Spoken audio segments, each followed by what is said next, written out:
This video is showing the small tools. The small tools is a selection of a part of the mostly simple tools that I made during the daily work for the daily work in the past years. It contains very simple functions like functions to set ProSteel clippings.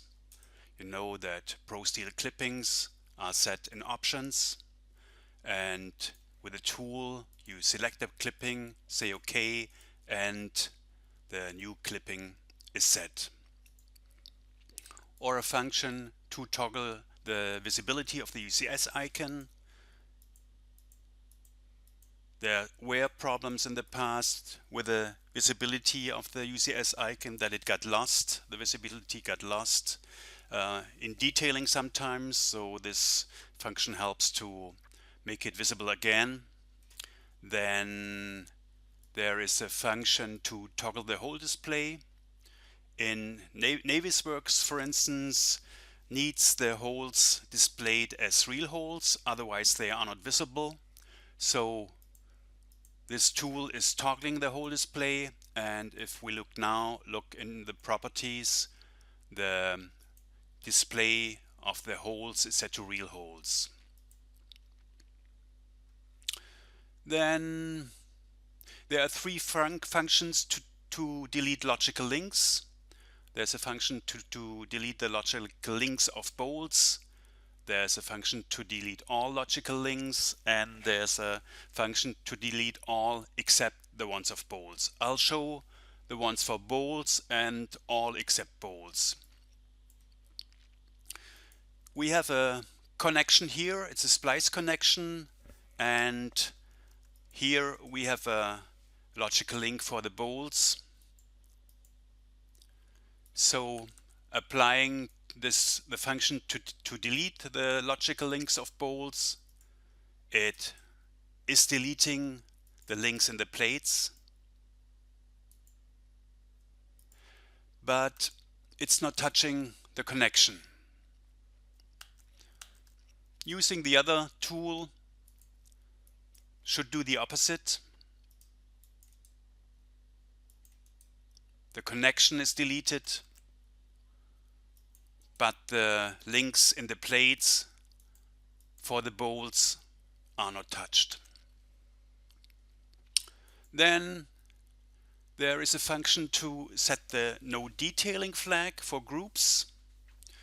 A couple of years ago, a friend of mine called me and asked me if I could build him a filter that is doing that is setting the no detailing flag for groups that consist only of one part and maybe have bolts added to the group, because he says he just doesn't need to detail these groups.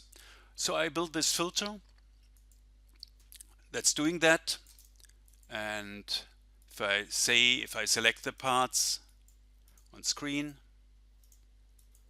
and update the detail center again, only the two groups that have the plates of the splice connection added to them are kept, and the other groups have the no detailing flag set to true.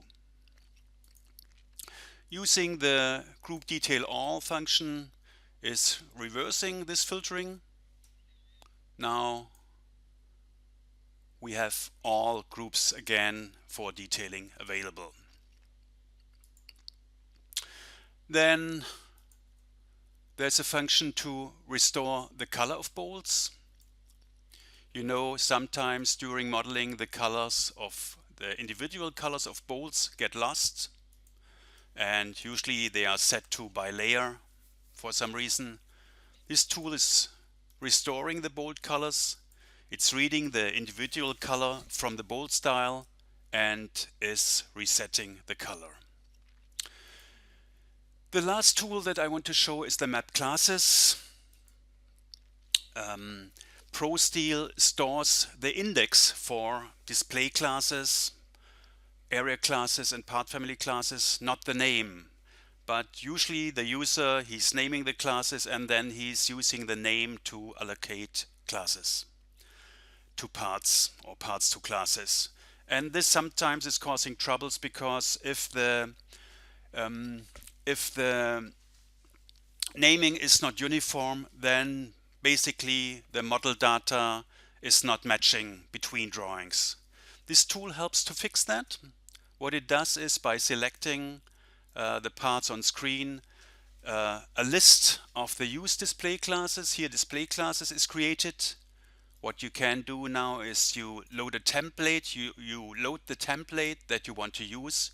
Here I'll load the template that has the letters in alphabetical order as names, and you load that template into the second list.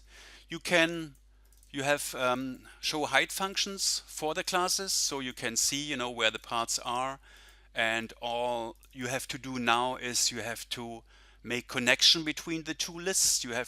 Which is basically a reallocation. I'll do that.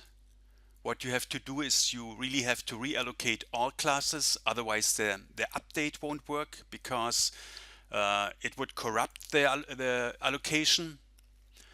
And so we'll do that. We reallocate all classes G, G, E, and D, and we say update.